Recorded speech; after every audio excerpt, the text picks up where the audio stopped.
Aşan Lokman Hekim'in başı karığımı battı yarınlar. Kerpe devl ağır kurdular. Gürsenin açal çuluğundan tuttu yarınlar.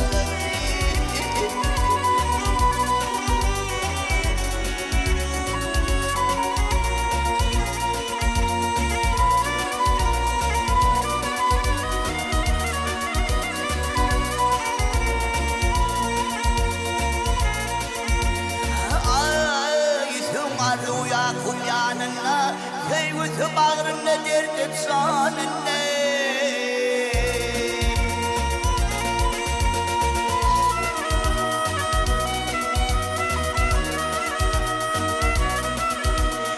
Kimin kadir badır çarkım yanına Yüzümü kulluyu sattı yarına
Çeken hükmü Süleyman'e Olur hem kalmadı yetti yarına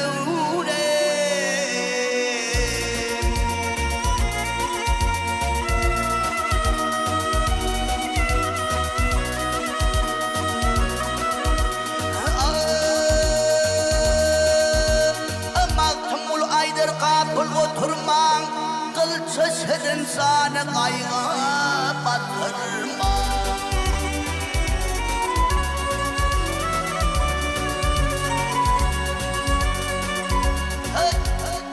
Bu dünyanın hasret bilene geçirmen Bir pasıl devranır götür yarın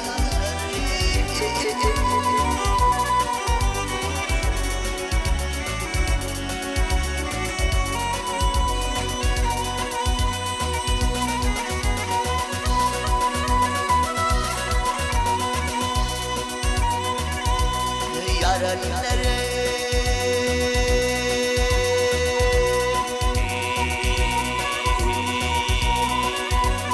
Ay hey